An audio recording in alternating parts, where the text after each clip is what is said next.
So what we have here is a crock pot that's been sprayed, and then we put a layer of sliced onion, one large onion, and then I just simply placed frozen chicken on the bone on top of the onion, poured olive oil, actually grapeseed oil, zesty lemon grapeseed oil over top, salt, pepper, garlic powder, and an entire head of garlic, peeled, some of it sliced, and just thrown on top. We'll let this cook on high for 4 hours.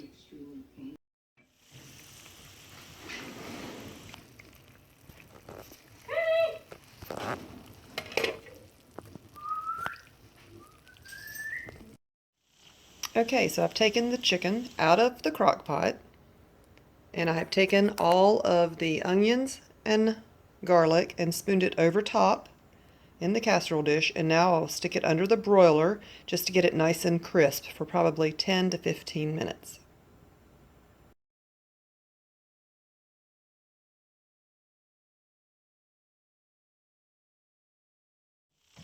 Okay, so this morning I'm going to put together another quick crock pot meal before I go to work. And all you need to do is you need to take out your crock pot and you need to spray it with a cooking spray.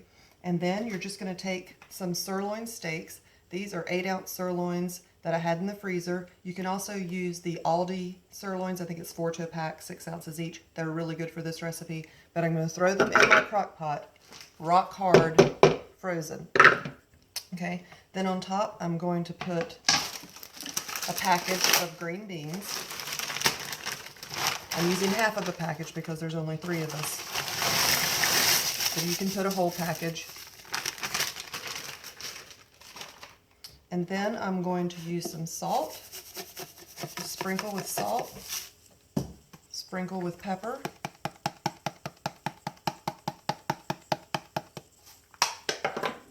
I'm going to sprinkle with Montreal steak.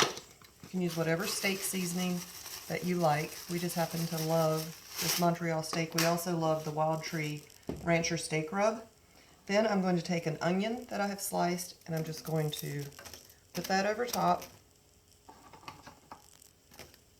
And 2 cloves of garlic that I have sliced. They don't have to be minced, so it's really quick and simple.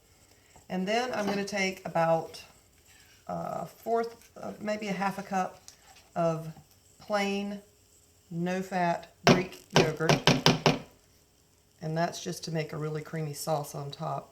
You can use any of your favorite soups for this, but I'm trying to keep it, a little bit healthier, so I just use the yogurt.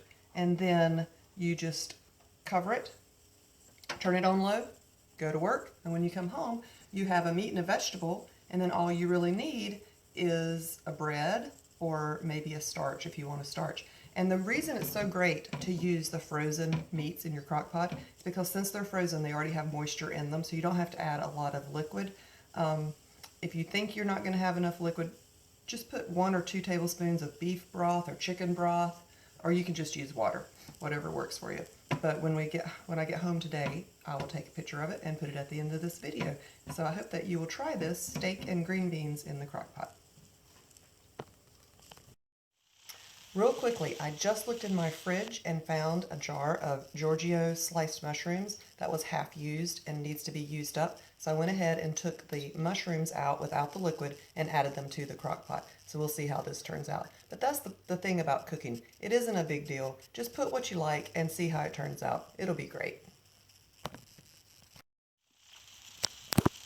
Okay, so this is what it looks like when you get home and take the lid off of your crock pot. You may see a few clumps of the yogurt, or if you use the soup, a few clumps of the soup. You just need to take the solids out of the pot, put them on a serving plate, and then take a whisk and whisk those lumps into the gravy. And you have a nice amount of gravy, even with no liquid added to the pot.